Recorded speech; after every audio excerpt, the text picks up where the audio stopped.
Hello，大家好，我是 DP。Codex 在运行的时候会产生大量的 log，这些 log 大到有可能会影响到你 SSD 硬盘寿命的程度。然后现在的 SSD 硬盘又非常的贵，所以这条视频我希望引起每一个人的重视，因为这条视频不仅有可能会帮助你省下大几百元的费用，也会省下大量的时间。好的，我们来看一下相关情况。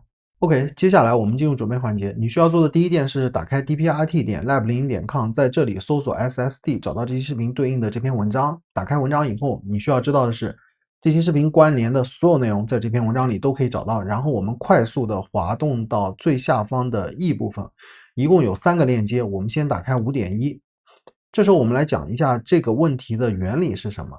首先，这个链接看到的内容是 GitHub 上的一个问题报错。然后我们直接来到 issue， 就是问题这个部分，来简单说一下这个事情是什么。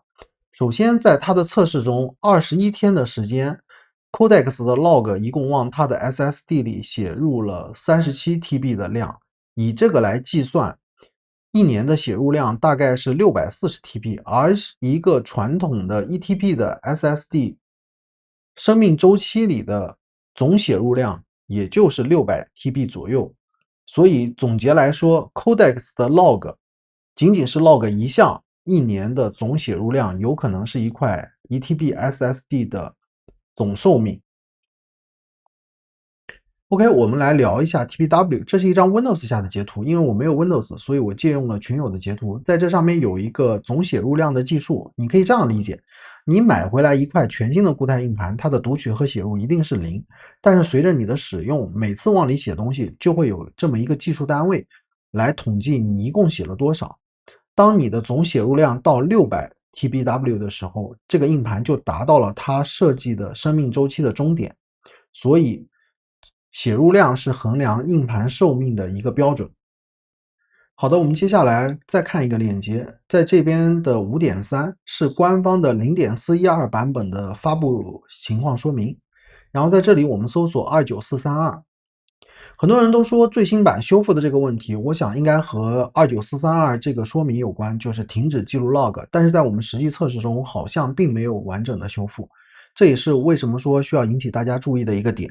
好的，接下来我们来说解决方案。先回到我们这篇文章，这篇文章里一共有 A、B、C 3个解决方案。A 和 B 是从网上得到的 ，C 是我自己原创的一个方案。我们一个一个来看。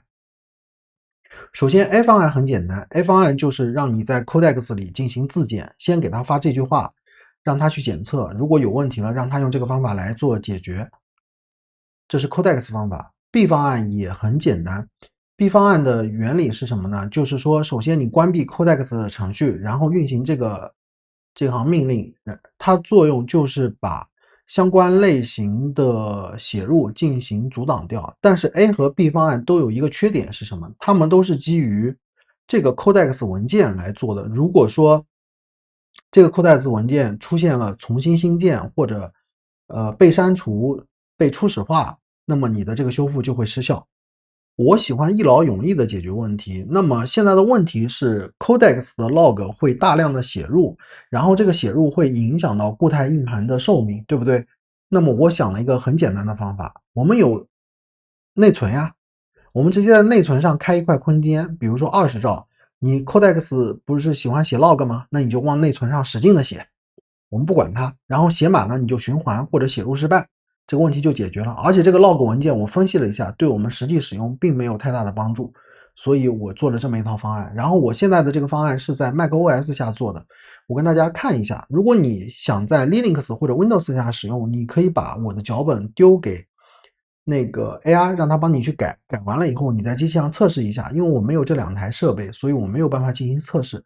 也欢迎有测试通过的小伙伴把你的那个可运行的脚本私聊给我，我来做更新，这就方便后来人。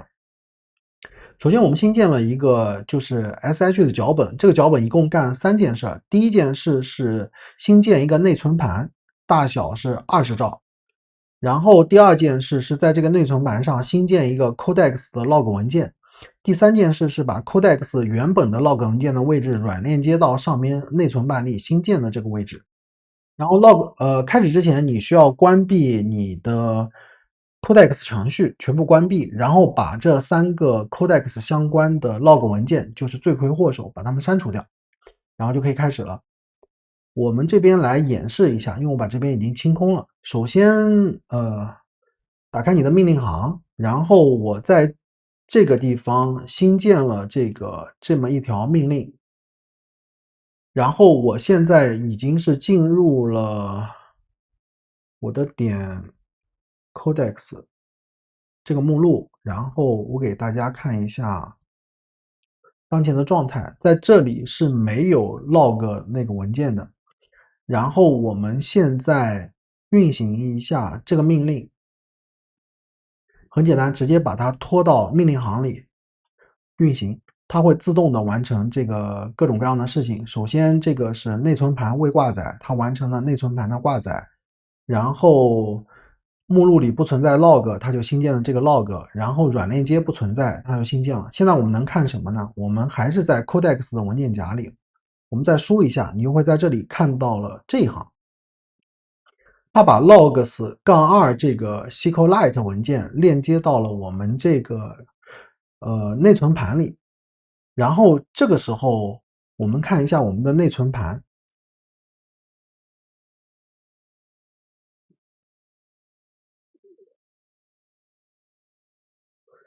这里面只有这么一个文件新建的0大小，这个时候就证明我们的内存盘是成功新建了，并且里面新建了这个 log 文件，然后这边软链接也实现了。下面我们要做什么呢？对，我们要开启我们的 codex。OK， 花了点时间 ，codex 开起来了。codex 开起来以后，我们要看什么呢？我们来看这个内存盘，看到吗？只要这个 log2 这个文件在哪，它关联的 SQLite 运行文件，就这3个文件会，这2个文件会跟着它去新建。然后我们再回到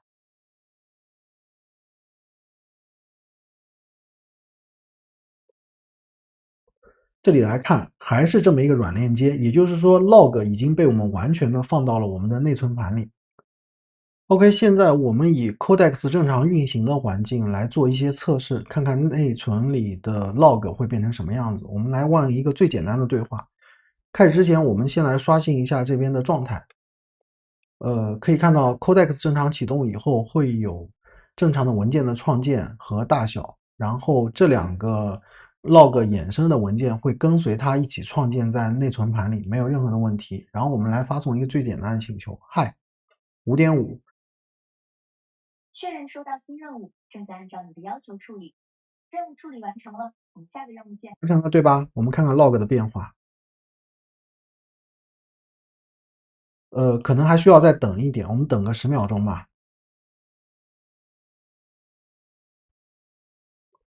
好，大家可以看到它的一个任务 log 就已经在往上走，这2个这个数值和这个数值都在涨。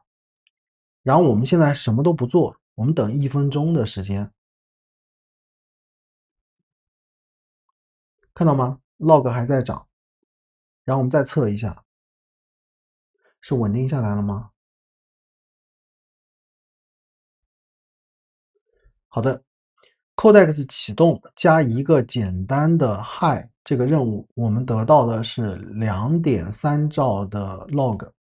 然后我们下面再做一个简单的测试，我们再看它还会不会涨，确定不会涨了，对吧？再来一次。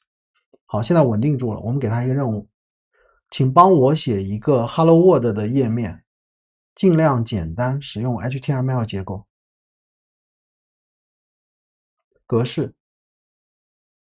确认收到新任务，正在按照你的要求处理。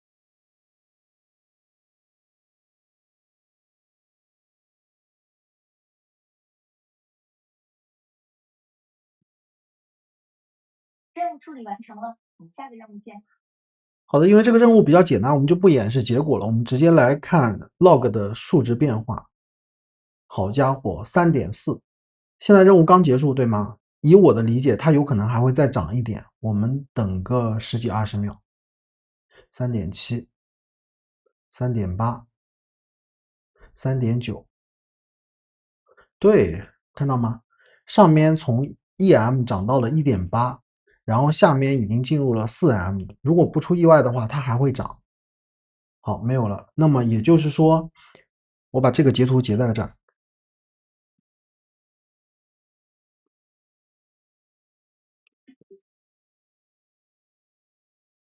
这是一个 Hello World 任务结束以后的状态。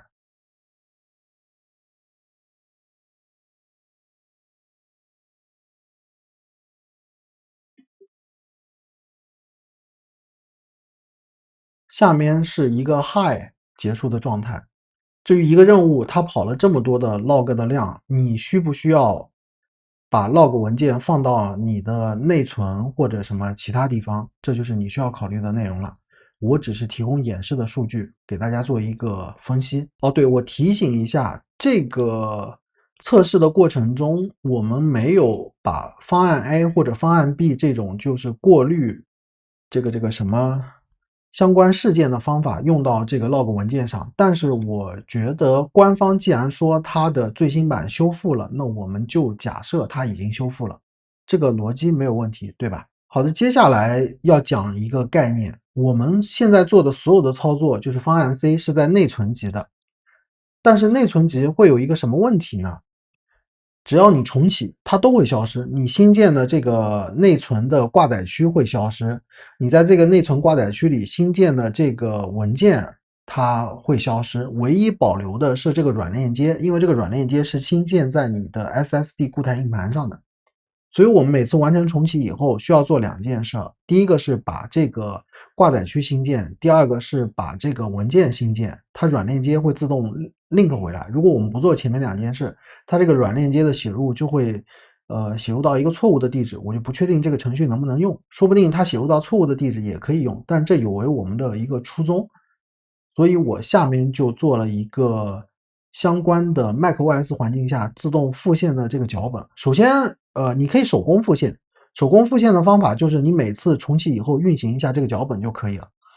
然后自动复现呢，首先是新建了一个 plist 的一个启动项，然后在这里最重要的就是这一行，这一行要填写你的脚本运行时的路径，就是这个路径怎么来呢？就是比如说这是命令行，我们把它拖到最下面，然后这是脚本，把它拖进来，这里你复制到的这个内容就是它的路径，把它填充到这里就可以了，然后再把它设置为开机启动，然后你在启动以后，每次开机时它会自动去运行这里你填写的这个脚本，然后这个脚本的工作就是我们刚刚说的新建内存区，然后建立软链接，然后建立目标文件，这就解决了全自动化的过程，每一次重启都会有一个全新的开始。OK，最后我们来做一个比较简单的总结。首先，这个对 SSD TBW 就是长期写入这个问题，它和你的 Codex APP、Codex CLR 和 VS Code 的 Codex 插件都有关，并不是说你换一种方式就能得到解决。第二，我个人建议你最起码要跑 A 和 B 其中之一的修复方式，但是你需要明白的是，这两种修复方式和你的这个 log2 这个文件是强相关的，一旦这个文件被替换了，你得再跑一次，所以你要提醒这么一个注意。然后，如果你想和我一样一劳永逸的解决，那你就要折腾。你可以试试这个 C 的这个方案，或者用同类型的思路去解决它。然后我想说的另外一个点就是，如果有其他未来的项目也有巨大 log 写入，或者有一些 log 你不想看见它的情况，你可以把它们一起放入我们在 C 中新建的这个内存区，让它自己去写，你就不用再去管它了。这是一个衍生的思想。最后祝大家的固态硬盘长命百岁，永远不死。我是 DP，这就是这一期关于 Codex Log 会快速消耗你的 SSD 固态硬盘寿命视频的相关全部内容。我们讲解了原因和可能的解决方案。希望这期视频对你有帮助。如果可以的话，请帮忙点赞和转发。如果你有相同的经验想要分享或者遇到相关问题，欢迎留言。我是 DP，谢谢。